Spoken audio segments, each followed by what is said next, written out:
Instead of bolting from me, just sort of ambled off, at a reasonable pace into the forest, and I started to follow him. They'd been running away for so long, I think I almost started to cry. After all that hard work, finally somebody, permitting me to be with them. My best estimate at the time was more than 140 chimps, which was far more than the largest previously known community anywhere. Why do they hunt? One old idea is that they hunt when they're hungry, when there isn't a lot of fruit around.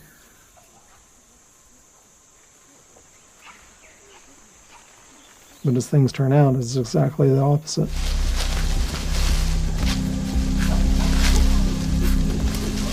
The monkey gets out on a small branch, and he's momentarily trying to decide what to do. Another chimpanzee comes from an adjacent tree, jumps onto the other end of the bough, runs at the monkey from behind, grabs him. We got one. I was standing maybe 15 feet from them, watching this. 3 male chimpanzees each took an arm or a leg, and they literally started drawing and quartering this monkey. Here's a leg, it's yours.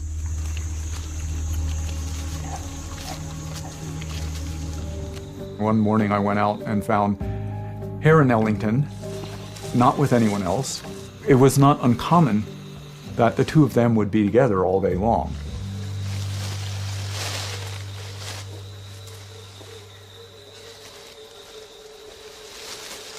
The fact that these killers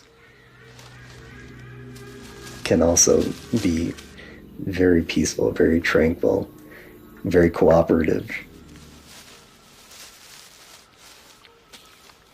I think it just shows how complex these animals are, and really how similar they are to humans.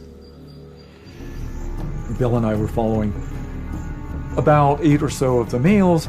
Grooming in a path, we were way out to the west.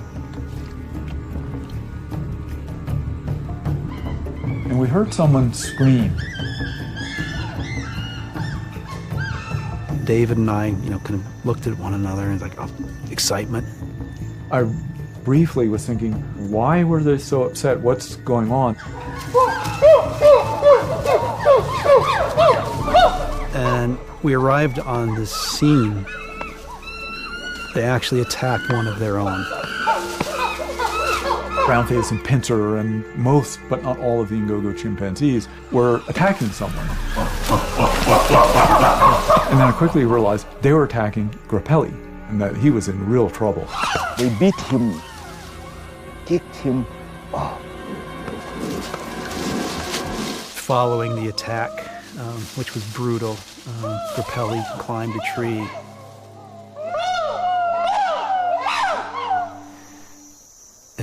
There's no way another animal could survive that.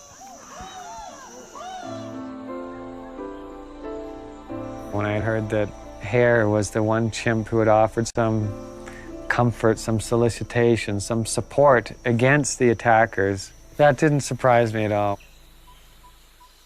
He's obviously a very interesting chimp in so many different ways. One of the first to tolerate us as humans, have this kinder, gentler side to him, which is quite unusual for a male chimpanzee.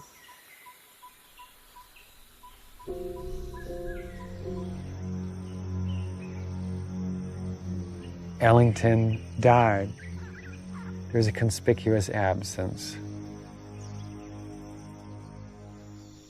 Hare was previously a very social chimp who liked to hang around with these big groups of males. But Hare would just show up, seemed to look around, look at the other chimps, as if he was looking for Ellington, but then not stay for very long, and go on his way.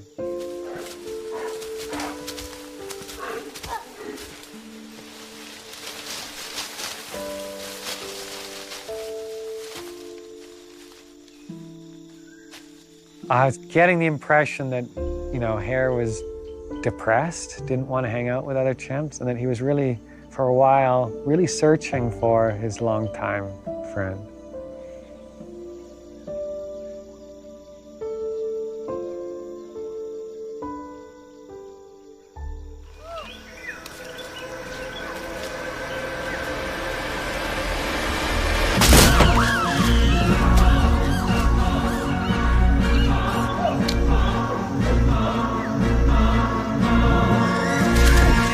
Then he just jumped and danced on it.